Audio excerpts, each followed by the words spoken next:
बिस्मिल्लाहिर्रहमानिर्रहीम। The blank page official में आपको खुशामदीद कहते हैं। अगर आप नए हैं इस चैनल पर तो सब्सक्राइब ज़रूर करिएगा और बेल आइकन को प्रेस करना ना भूलिएगा। इंडियन फॉरेन मिनिस्टर जयशंकर साहब बेसिकली एक ब्यूरोक्रेट रहे हैं। ये सरकारी मुलाजिम हुआ करते थे मिनिस्ट्री ऑफ एक्सटर्नल अफेयर्स के अंदर, और कहा जाता है कि रिटायरमेंट से कुछ ही दिन पहले आउट ऑफ द वे जाकर मोदी ने इसको प्रमोशन देते हुए इसको एक्सटर्नल अफेयर्स का मिनिस्टर बना दिया था। अब जयशंकर के बारे में माना जाता है कि ये पुराने डिप्लोमेट हैं और ये प्रो वेस्ट हैं। ख़ासतौर पर चाइनीज़ ये मानते हैं कि ये प्रो वेस्ट बंदा है, और वहाँ पर यह समझा जाता है कि अमेरिका की फरमाइश पे शायद इनको एक्सटर्नल अफेयर्स मिनिस्टर्स लगाया गया है।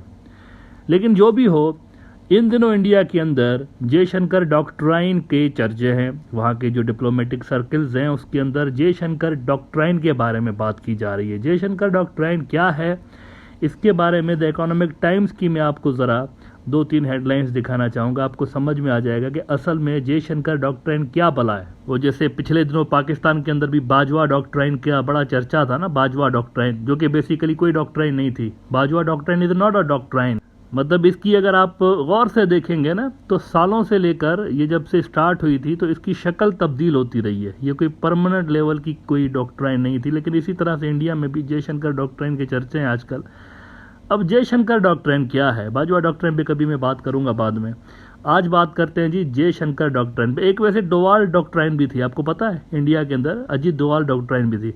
और वो ये डॉक्ट्राइन थी कि पाकिस्तान के अंदर इतना ज़्यादा टेररिज्म फैलाओ कि पाकिस्तान अंदर से मफलूज हो जाए और अंदर ही इंगेज हो, ताकि वो इंडिया को एक्सटर्नल जो इंडिया के बॉर्डर्स हैं उन पे कोई सिक्योरिटी चैलेंजेस पोज ना करे। ये डोवाल डॉक्ट्राइन थी।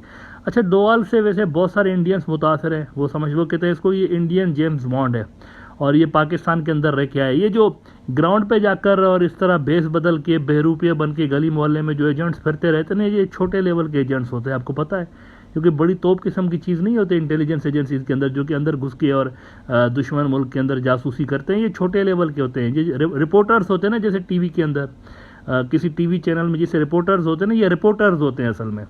असल गेम कौन खेल रहा होता है, चैनल के मालिकान खेल रहे होते हैं। तो असल में जो सिक्योरिटी एजेंसीज के ऊपर जो बैठे हुए लोग होते हैं ना, वो ज़्यादा जो है वो इम्पैक्ट डालते हैं। रिपोर्टर्स जो होते हैं नीचे जासूस बने फिरते हैं, वो ज़्यादा इम्पैक्ट नहीं डालते। लेकिन उसके बावजूद भी क्योंकि सुनने में अट्रैक्टिव लगता है ना कि यार अजीत डोवाल इतने साल पाकिस्तान के अंदर रह के क्या भेस बदल के दरगाहों पे लंगर खाता था, तो इससे बड़ा मुतासर होते हैं हिंदुत्व के ठग खास तौर पर। तो डोवाल डॉक्ट्राइन के बड़े चर्चे हुए, लेकिन वो ठुस हो गई आखिर में, दपड़दूस हो गई। ऑपरेशन ज़र्ब अज़बर, ऑपरेशन रद्दुल फसाद जब शुरू हुआ तो ठुस हो गई थी, क्योंकि ये जो सारी इंडियन प्रॉक्सीज थी वो दपड़दूस हो गई पाकिस्तान के अंदर। तो डोवाल डॉक्ट्राइन भी ठुस हो गई, कुलभूषण यादव भी पकड़ा गया, ये सारे कुछ हो गया।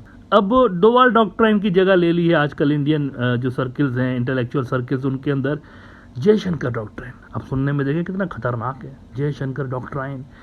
अब ये क्या है, इसके लिए ज़रा द इकोनॉमिक टाइम्स की ये हेडलाइन देख लें कि Jaishankar doctrine and India challenging relationship with China.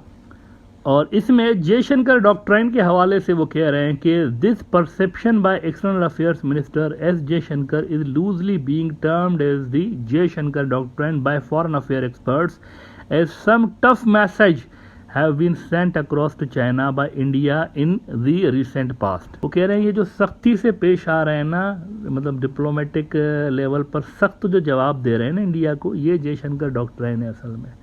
वो कह रहे हैं just couple of days back while the Indian community in Uganda, Jaishankar said forces who indulge in cross-border terrorism against India for decades now know this is a different India which will give them a reply, clearly indicating at New Delhi's renewed capabilities of meeting any national security challenges posed by China and also Pakistan। तो ये Jaishankar doctrine है असल में, कि ईंट का जवाब पत्थर से। इसको इन्होंने जयशंकर डॉक्ट्राइन का नाम दे दिया है और चाइना से एसोसिएट कर रहे हैं कि ये चाइना को भी इस तरह से जवाब देंगे। ना ये जो कुछ भी है, मैं इसको पता नहीं डॉक्ट्राइन कहूँ ना कहूँ क्या कहूँ, ये तो देखें ना हिंदुत्ववादी जो लीडर्स है इस तरह के बयानात तो वो देते रहते हैं वो भी। हालांकि मैं जयशंकर को हिंदुत्ववादी लीडर नहीं मानता। जयशंकर का बैकग्राउंड अगर आप देखें तो ये हिंदुत्व से इसका ताल्लुक नहीं। इसका अब्बा जो था, बल्कि वो तो अपोनेंट था बीजेपी के, आपको पता है, वो अपोनेंट था इसके। वो इस किस्म के ख्यालात को सपोर्ट नहीं करता था। जयशंकर का अब्बा बड़ा नाइस आदमी था, लेकिन ये चूंकि मोदी साहब ने इतना इनके ऊपर एहसान किया है, मिनिस्टर बना दिया, तो थोड़ा सा तो ये भी अपनी लॉयल्टी दिखाएंगे, तो ये कभी कभी भटक जाते हैं और मोदी को खुश करने जैसे बयानात देते रहते हैं हकायक से दूर। तो ये कोई डॉक्ट्राइन नहीं है असल में कि सख्ती से जवाब देंगे और इससे, क्योंकि कैपेबिलिटीज नहीं है। आप पाकिस्तान के खिलाफ तोते की तरह आंखें फोड़ देंगे, सर फोड़ देंगे, मटका तोड़ देंगे, ये कर देंगे, वो कर देंगे, टांग तोड़ देंगे, इस तरह के बयानात दे सकते हैं, चाइना के अगेंस्ट नहीं दे सकते, बिकॉज इंडिया और पाकिस्तान इक्वल पावर हैं, चाइना और इंडिया इक्वल पावर नहीं है। तो उसके खिलाफ ये जयशंकर डॉक्ट्राइन काम नहीं आ सकती। और इसका फिर आपको इंडिया की जो मिलिट्री सर्कल्स हैं, मिलिट्री लेवल पर इंडिया की जो चैलेंजेस बढ़ती जा रही हैं, वहां पर आपको इसका असर भी नजर आ सकता है। इंडिया के अंदर जो टॉप के इंडियन मिलिट्री के कमांडर्स हैं, उनकी एक कॉन्फ्रेंस होने वाली है। ये टॉप लेवल की कॉन्फ्रेंस होती है जो कि बाय एन्युअल होती है और इसके अंदर पॉलिसी सतह के डिसीशंस लिए जाते हैं कि आगे हमने क्या करना है। तो वो आज से शुरू हो गई है और उसके अंदर गैस करें कि नंबर 1 पे कौन से मुल्क को डिस्कस किया जाना है। चाइना को उसमें डिस्कस किया जा रहा है। ज़्यादातर जो उसका टाइम होगा चाइना के हवाले से स्पेंड किया जाएगा। चाइना के अंदर जो इंडिया के फॉर्मर एम्बेसडर थे वो खुसूसी तौर पर बुलाए गए हैं कि आप आइए और बताइए चाइना के बारे में, आप अपने ख्यालात का इजहार करें, उनको भी बुलाया गया है। इंडिया का डिफेंस मिनिस्टर, इंडिया का CDS, ये सारा वहाँ पर होगा और 2-3 दिन की ये कॉन्फ्रेंस होती है। उसमें सिर्फ यही डिस्कस करेंगे आगे कैसे चाइनीज़, अच्छा रोबोट्स और ये भी डिस्कस करेंगे पहली मरतबा। अब क्या करना है, कैसे चाइनीज़ अगर रोबोट्स आएंगे तो कैसे मुकाबला करेंगे, ये भी डिस्कस होने जा रही है चीज़ें। अब इसमें तो अगर आप अभी से शुरुआत कर रहे हैं तो आपको तो 20 साल लगेंगे उस लेवल पर पहुंचने के लिए, लेकिन आप ये सोचेंगे 20 साल के बाद चाइना कहाँ पर पहुंचा हुआ होगा। तो एक ऑलरेडी बहुत बड़ा गैप मौजूद है। इंडिया टुडे को मैं यहाँ पर कोट कर देता हूँ इस हवाले से। वो कह रहे हैं कि 5 days army commanders conference to be held from April 17 in hybrid form. Army Commanders Conference ACC is an apex level biannual event which is an institutional platform for conceptual level deliberations culminating in making important policy decisions for the Indian Army। तो यहाँ पर Chinese threat को counter करने के लिए सारे sir जोड़कर बैठेंगे। और जैसे कि मैंने बात की कि कैपेबिलिटीज नहीं है, तो जब आपके पास कैपेबिलिटीज नहीं होती और आप सख्त जबान, सख्त लैंग्वेज, जयशंकर डॉक्ट्राइन ये दिखाने की कोशिश करेंगे तो क्या होगा, आपके और चाइनीज़ के जो रिलेशन है मज़ीद ख़राब होंगे। आप मज़ीद तेज़ी के साथ जंग की तरफ जाएंगे जो कि होनी है।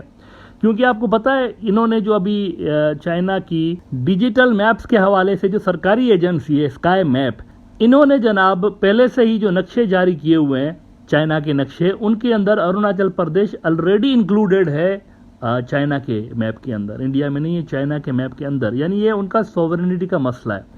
और जब सॉवरेनिटी का मसला होता है ना किसी बड़ी पावर के लिए, तो वो इतना आसानी के साथ छोटी पावर जब उसको धमकियां देती है, सर फोड़ देंगे, टांग तोड़ देंगे, ये कर देंगे, वो कर देंगे, तो वो बड़ी पावर जो होती है वो डरती नहीं है, वो मज़ीद गुस्सा हो रही होती है कि यार हम इतनी बड़ी फोर्स हैं और ये छोटी सी फोर्स है और हमें आंखें दिखा रहे हैं इस तरह से।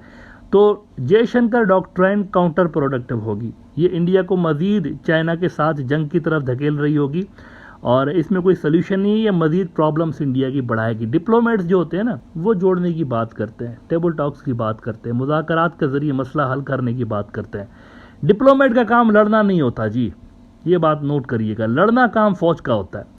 ये जो स्टेटमेंट्स हैं ना इस तरह के कि ये नया इंडिया है, हम तो इस तरह ये कर देंगे, वो कर देंगे, टांग तोड़ देंगे, ये कर देंगे, ये डिफेंस मिनिस्टर को बयान देना चाहिए। ये बयान फॉरेन मिनिस्टर को नहीं देना चाहिए। ये फॉरेन मिनिस्टर की लेवल की चीज़ें नहीं होती।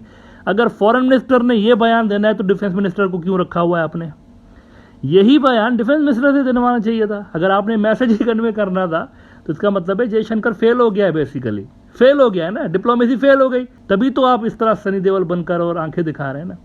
इंडिया की फिल्मों में होता है ना, अकेला सनी देओल जाता है, पूरा मुल्क जो धपड़धूस करके आता है। तो सनी देओल बने हुए बेसिकली जयशंकर साहब। डिप्लोमेट होते हुए उनको फौजी बन के नहीं दिखाना चाहिए चाइना को, वो डिप्लोमेट ही रहें तो बेहतर है। जयशंकर डॉक्ट्राइन अगर इंडिया की डिफेंस मिनिस्ट्री से आती तो ज़्यादा बेहतर उसको फिर सोचा जा सकता था। लेकिन इस तरह के हार्ड डॉक्ट्राइन अगर डिप्लोमेट दे तो इसका मतलब है डिप्लोमेसी फेल हो गई है और ये मज़ीद इंडिया के लिए ख़तरनाक बात है।